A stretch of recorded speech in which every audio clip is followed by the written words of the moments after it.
హామీల అమలు నుంచి ప్రజల దృష్టి మళ్లించేందుకు చంద్రబాబు ఆర్భాటంగా నిర్వహించిన P4 కార్యక్రమం ప్రారంభంతోనే అట్టర్ ఫ్లాప్ అయ్యిందని మాజీ మంత్రి చెల్లుబోయిన శ్రీనివాస వేణుగోపాలకృష్ణ ధ్వజమెత్తారు. P4 ప్రారంభ కార్యక్రమంలో బీసీల పట్ల చంద్రబాబు చేసిన అనుచిత వ్యాఖ్యల పట్ల ఆగ్రహం వ్యక్తం చేశారు. మీరు చెప్పుకునే గొప్పలో ప్రజలు చెప్పుకోవాలి కదా, ఈ మంచి పని చేశాడు చంద్రబాబు నాయుడు గారని. జగన్మోహన్ రెడ్డి గారి పాలనలో ఏ సంక్షేమ కార్యక్రమానికి ప్రజలు ఎక్కడికో వెళ్ళి ఎవరి దగ్గర చేయి చాయలేదే, ఎవరి దగ్గర ఆత్మగౌరవాన్ని తాకట్టు పెట్టలేదే. వారికి అర్హత ఉంటే పొందారు, ఇది నా ప్రభుత్వం అనేటువంటి రీతిలో. కానీ నీ మాయ మాటలు, నీ మోసపూరిత మాటలు, నీ అబద్ధాల్ని పదే పదే పదే పదే పదే చెప్పడం ద్వారా ప్రజలు మోసపోయారని వాళ్ళు తెలుసుకున్నారు. ఈ రాష్ట్రంలో శాంతి భద్రతలు కొరవడ్డాయి, శాంతి భద్రతలు లేవు. రాజ్యాంగం మీద ప్రమాణం చేసిన మీరు ఇంకొక రాజ్యాంగాన్ని తీసుకొచ్చారు, రెడ్ బుక్ రాజ్యాంగం అని. ఇది రాజ్యాంగ విరుద్ధం కాదా? ఈ పాలన రాజ్యాంగ విరుద్ధంగా సాగుతుంది అని అంటానికి ఇంతకంటే ఉదాహరణ ఏమి కావాలి? మీరు చేయనిది చేస్తానని చెప్పి చెయ్యనిది ప్రజాపక్షాన ప్రశ్నించేది ప్రతిపక్షం. ప్రభుత్వం అధికారంలో రావడానికి ప్రజలకు ఇచ్చినటువంటి అనేక హామీలు ఉన్నాయి. హామీలు అమలు చేయడానికి మీ దగ్గర ధనం ఉంది. జగన్మోహన్ రెడ్డి గారు అప్పులు చేసి ప్రజా సంక్షేమం జరిపాడని మీరు అంటారు. మీరు ఈ సంవత్సరం ఈ 10 మాసాల కాలంలో 1,53,000 కోట్ల అప్పులు చేశారు. 1,53,000 అప్పులు చేశారు. మీరు దిగిపోయే నాటికి 2019లో ఖజానాలో 100 కోట్లుంటే జగన్మోహన్ రెడ్డి గారి ప్రభుత్వం దిగిపోయే నాటికి, మీ ప్రభుత్వం వచ్చే నాటికి 7,000 కోట్లు ఖజానాలో ఉంటే ప్రభుత్వ పథకాలు అమలు చేయడానికి మీకు మనసు లేదే. అంటే డైవర్షన్, నాటి నుంచి నేటి వరకు ప్రజల దృష్టిని ఏ విధంగా మరల్చాలి, ఒక్కొక్క పండగకి ఒక్కొక్క వేషం. ఇలా మొన్న ఉగాదికి ఒక వేషం వేశారు, కొంతమందిని మోసం చేశారు. మళ్ళీ ఇవాళ ఈ ఉగాదికి ఒక వేషం వేశారు. దీన్ని మళ్ళీ వచ్చే ఉగాదికి అమలు చేస్తామని చెప్తున్నారు. దాని పట్ల, బీసీల పట్ల, ఎస్సీల పట్ల మీ భావజాలం. ఆ రోజు అన్నారు ఎస్సీలుగా పుట్టాలని ఎవరైనా కోరుకుంటారా అని. పదే పదే మీ నాయకులు అంటారు ఎస్సీలని చాలా హీనంగా చూసినటువంటి పరిస్థితులు ఉన్నాయి. యథా రాజా తథా ప్రజ. మీ ఆలోచన తగ్గట్టుగా మీ నాయకులు ఈ ఎవరైతే బడుగులు బలహీనులు ఉన్నారో వాళ్ళ పాపారెడ్డిపల్లిలో టీడీపీ ఎమ్మెల్యే పరిటాల సునీత కక్ష సాధింపు వల్లే వైఎస్ఆర్సీపీ కార్యకర్త కురబ లింగమయ్య హత్యకు గురయ్యాడని రాప్తాడు మాజీ ఎమ్మెల్యే తోపుదుర్తి ప్రకాష్ రెడ్డి ఆగ్రహం వ్యక్తం చేశారు. లింగమయ్య హత్యపై మీడియాకు విడుదల చేసిన వీడియోలో ఆయన మాట్లాడుతూ ఎలక్షన్ కోసం ఇంత దుర్మార్గంగా వ్యవహరిస్తున్నారు. సభ్య సమాజం తలదించుకునే విధంగా ఈరోజు నేను పరిస్థితిని గురించి నేను మాట్లాడుతూ ఉన్నా. ఆ బాధిత కుటుంబం చెప్తాన్న పేర్లు, దాడి చేసిన వాళ్ళ పేర్లు ఆదర్శు, రమేషు, మనోజు, సురేషు, నరసింహ, నవకాంత్.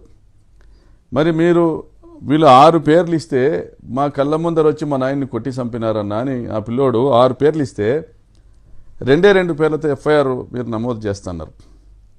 మరి మీ మీద ఎట్లా నమ్ముతాం, ఎట్లా నమ్మకాలు పెట్టుకుంటాం?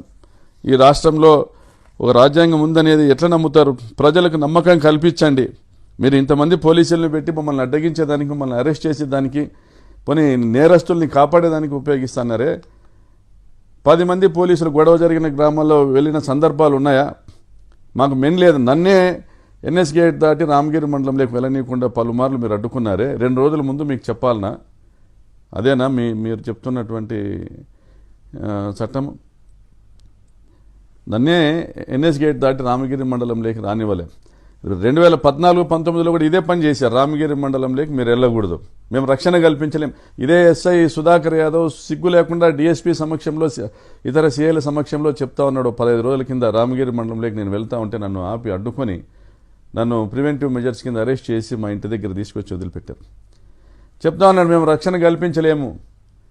అయ్యా మీ దగ్గర అందరి దగ్గర తుపాకులు ఉన్నాయి, మాకు గన్మెన్లు ఉన్నారు, మరి ఇంతమంది ఉన్నారు, మీరు ఇంతమంది అధికారులు పోయి 10 నిమిషాలు దేవుని గుడిలో గుడి ఓపెనింగ్ ఉందో టెంకాయ కొట్టుకొని వద్దాం అంటే కూడా మాతో కాదు, ఈ తుపాకులతో అక్కడ ఏమి చేయలేమంటే మరి ఏం మరఫిరంగులు ఉన్నాయా, లేకపోతే వాళ్ళ దగ్గర ఏం ఆయుధాలు ఉన్నాయి, ఏం జరుగుతుంది రామగిరి మండలంలో? మీరే SHO, రక్షణ కల్పించాల్సిన బాధ్యత మీరే ఇలా అంటే ఎలాగని?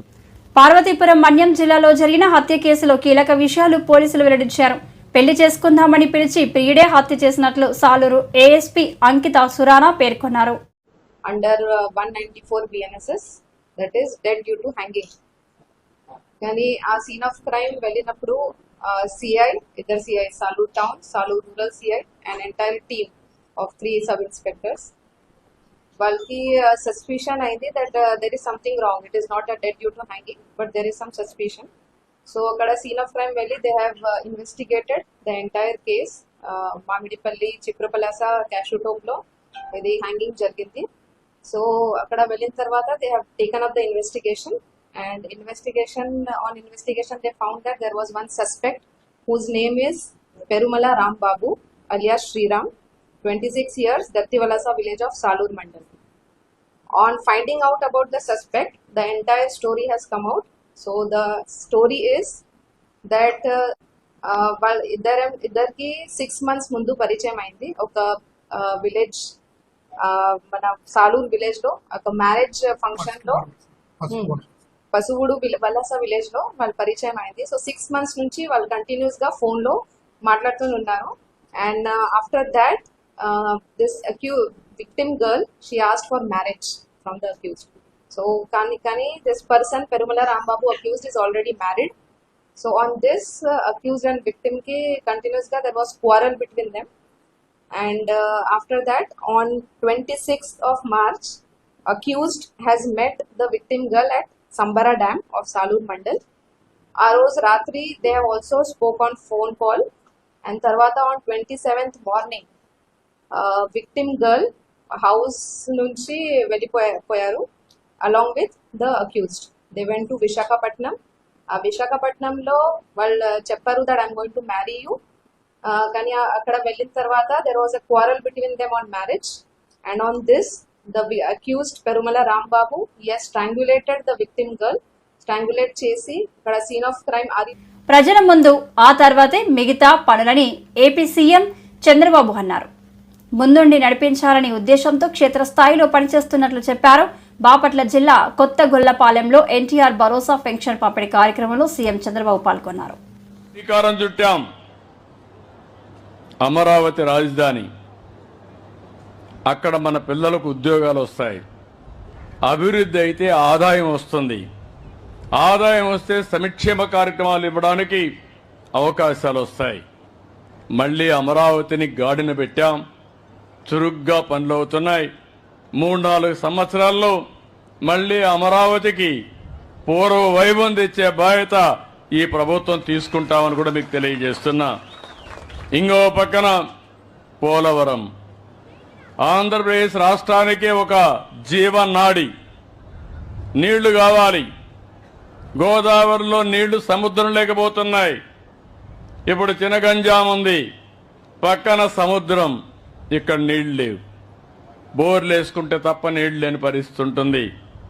అలాంటప్పుడు నదులు అనుసంధానం చేయాలని పోలవరాన్ని మళ్లీ ఘాట్లో పెట్టాం. పనులు అవుతున్నాయి. 2027కి పోలవరాన్ని పూర్తి చేసి నదుల అనుసంధానానికి శ్రీకారం చుడతాం. దీనివల్ల అనేక లాభాలు వస్తాయి. వ్యవసాయం సుజావుగా జరుగుతుంది.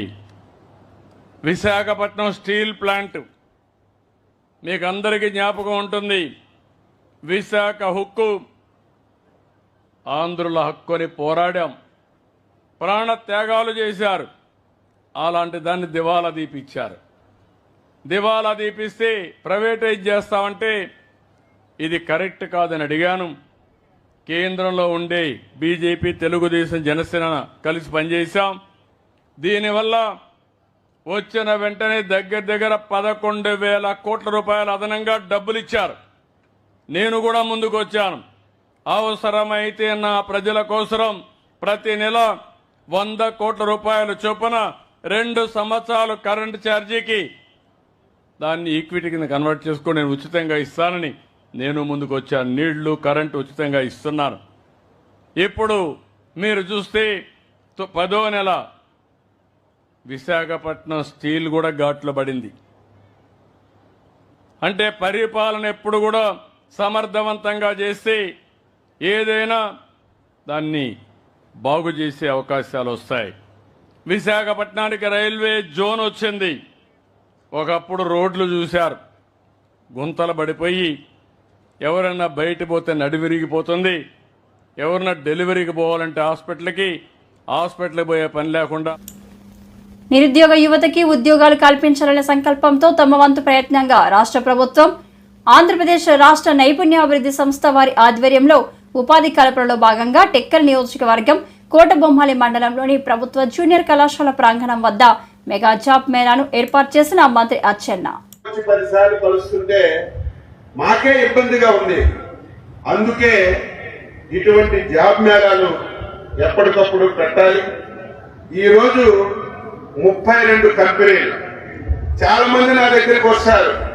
రెడ్డీస్కి ఒక లెటర్ ఇవ్వండి, అరబిందో ఒక లెటర్ ఇవ్వండి, ఇంకో కంపెనీకి లెటర్ ఇవ్వండి అని ఉత్తరాలు పట్టుకెళ్తారు. అక్కడ గేటు దగ్గర కూడా విడిచే పరిస్థితి ఉండదు. అటువంటిది మన ప్రాంతానికే, మన ఊరికే ఆ కంపెనీలన్నీ వచ్చేటప్పుడు సద్వినియోగం చేసుకోవాలి. అందులో మన కలెక్టర్ గారు ఒక మంచి ఐడియాతో ఈ జిల్లాలో ఫార్మాకి ఎక్కువ ఇంపార్టెన్స్ ఉంది. కానీ ఫార్మాలో ఒక ఇంజనీరింగ్ కోర్సు లేదు, ఒక పాలిటెక్నిక్ కోర్సు లేదు. కోర్సు లేకుండా ఫార్మాలో ఉద్యోగాలు కావాలంటే వాళ్ళు అడుగుతారేంటి? ఎవరైనా సరే ఉద్యోగంకి వస్తే అది చాలా సోఫిస్టికేటెడ్, అనుభవం లేకుండా ఎవరికి పడితే వాడికి అక్కడ ఉద్యోగం ఇస్తే ప్రజలు ప్రాణాలతోనే చెలగాటమాడినటువంటి పరిస్థితి. కాబట్టి ఫార్మాలో ఉద్యోగం కావాలంటే 100% స్కిల్ ఉండాలి. స్కిల్ ఉండాలంటే అవకాశాలు కల్పించాలి. అందుకే మొన్నను కలెక్టర్ కాన్ఫరెన్స్ జరిగితే శ్రీకాకుళంలో ఫార్మాకు సంబంధించి ఒక వింగుని ఇంజనీరింగ్ కాలేజీలో కానీ పాలిటెక్నిక్ కాలేజీలో కానీ ఏర్పాటు చేయమని చెప్పి ముఖ్యమంత్రి గారికి చెప్పాం. అది కూడా అమలు చేస్తామని ఈ సందర్భంగా తెలియజేస్తున్నాం. దయవుంచి ఈరోజు బ్రహ్మాండంగా ఏర్పాట్లు చేస్తాం. ఆదరా బాదరాగా లేదు. మధ్యాహ్నం కూడా నేనే స్వయాన్ని సెలెక్ట్ చేసి మంచి భోజన ఏర్పాట్లు కూడా నేనే చేయించాను. మీరందరూ ఇంట్రెస్ట్ అటెండ్ అవ్వండి.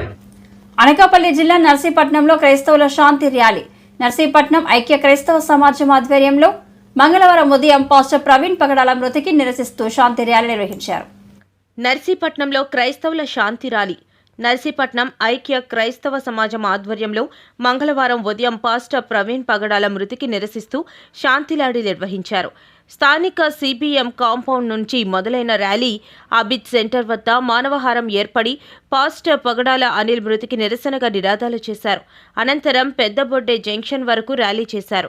ఈ సందర్భంగా నిర్వాహకులు మాట్లాడుతూ పాస్టర్ మృతిపై ప్రభుత్వం సమగ్ర దర్యాప్తు చేయాలని డిమాండ్ చేశారు.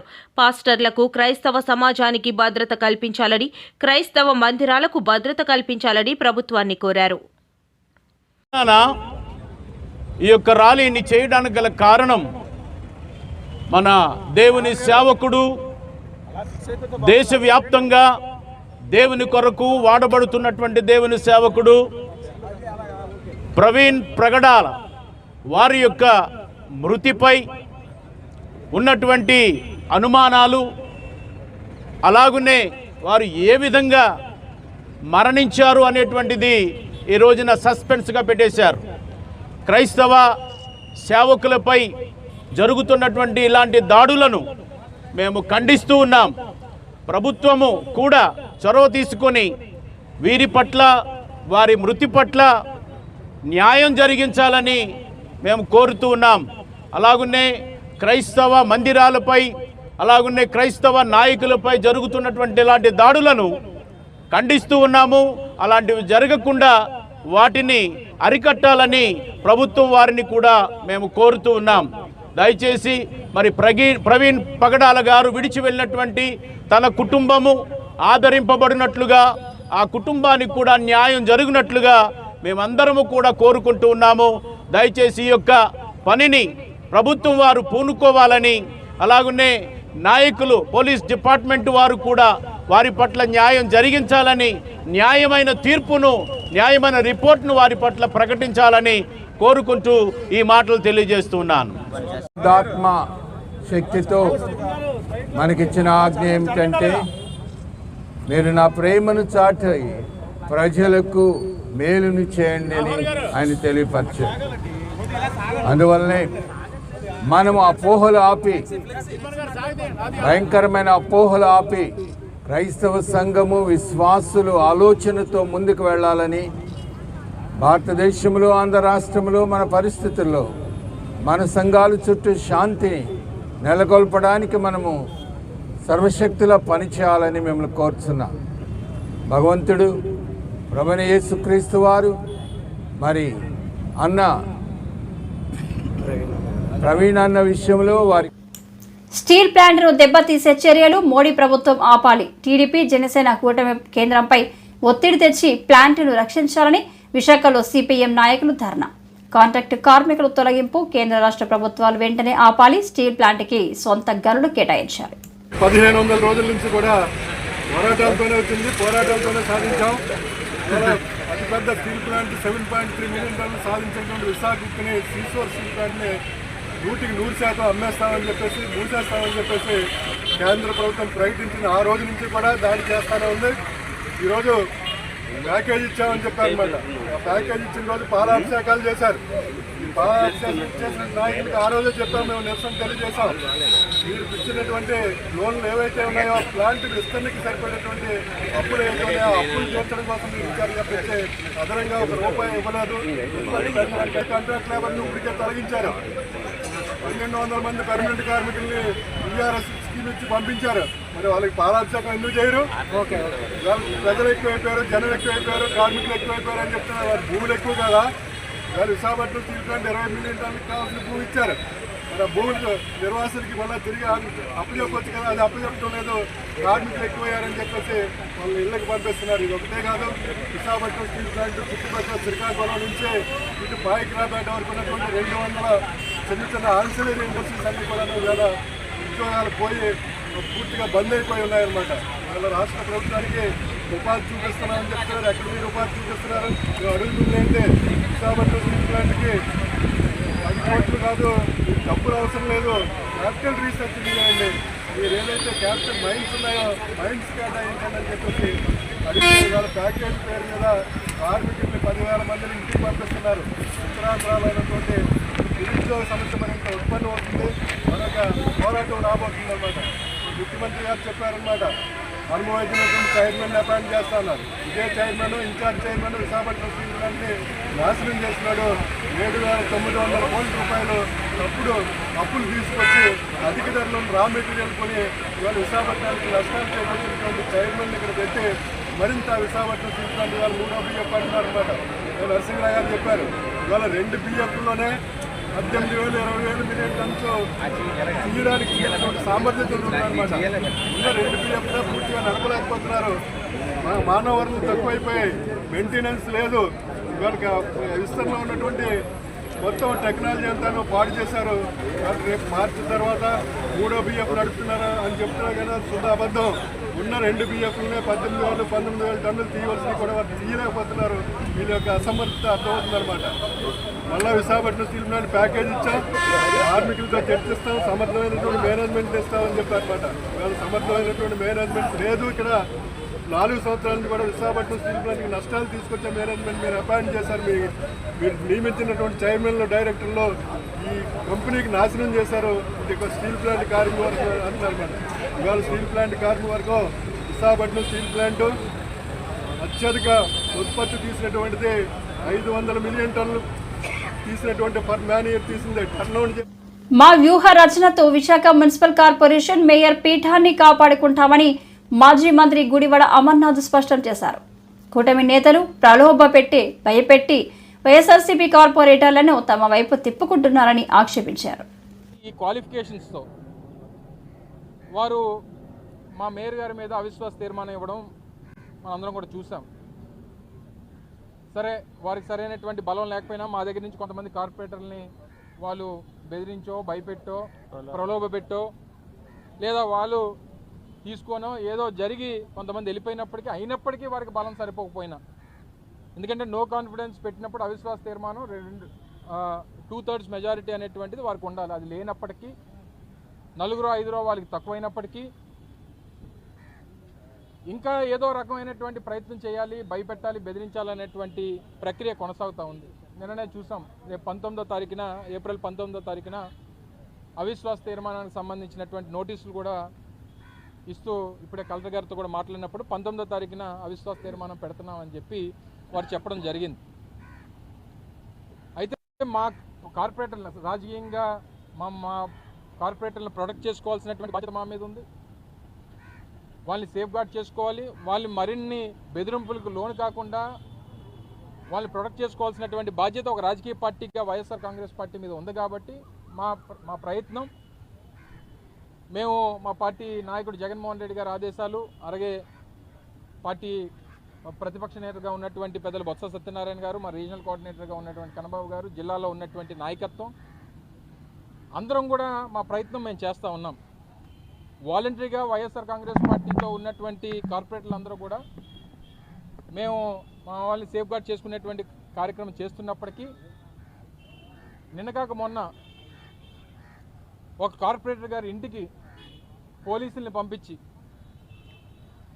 ఆ కుటుంబ సభ్యుల్ని బెదిరించి ఇంట్లో భార్య, వారిద్దరు ఆడపిల్లలు ఉంటే రాత్రి 10 గంటలకి పోలీసుల్ని పంపించి ఆ విజువల్స్ కూడా ఉన్నాయి. పోలీసుల్ని పంపించి మీ భర్త ఎక్కడున్నారు, మీ భర్త కానీ రాకపోతే మీరు పోలీస్ స్టేషన్కి రండి అని చెప్పి ఆ ఆడపిల్లల్ని బెదిరించేటువంటి స్థాయికి ఈరోజు పోలీస్ వ్యవస్థ దిగజారిపోయింది. మేము ఫోన్ చేస్తే పోలీసులు సమాధానం చెప్పరు. వారు మాట్లాడుతూ మేము వైఎస్ఆర్ కాంగ్రెస్ పార్టీ నాయకుల తాలూకా ఫోన్లు ఎత్తాల్సినటువంటి పని మాకు లేదని చెప్పి మాట్లాడతారు. వారేమి పోలీసులు అంటే తెలుగుదేశం పార్టీకి పనిచేసేటువంటి వారు కాదు. సమాజం కోసం పబ్లిక్ సర్వెంట్స్గా వారి జీతాలు రాష్ట్రంలో ఉన్నటువంటి అందరి ట్యాక్స్ రూపేణా వచ్చేటువంటి దాన్ని వాళ్ళ జీతాల కింద ఇస్తున్నాం. ప్రతి పౌరుణ్ణి కాపాడాల్సినటువంటి బాధ్యత పోలీస్ వ్యవస్థ మీద ఉంది. మేము వైఎస్ఆర్ కాంగ్రెస్ పార్టీ ఫోన్లు ఎత్తాం, మేము సిపిఐ పార్టీ ఫోన్లు ఎత్తాం, సిపిఎం పార్టీ ఫోన్లు ఎత్తాం. మీరు పోలీసు ఉద్యోగం చేస్తూ ఉన్నారా, లేకపోతే పచ్చ చొక్కాలు వేసుకొని మీరు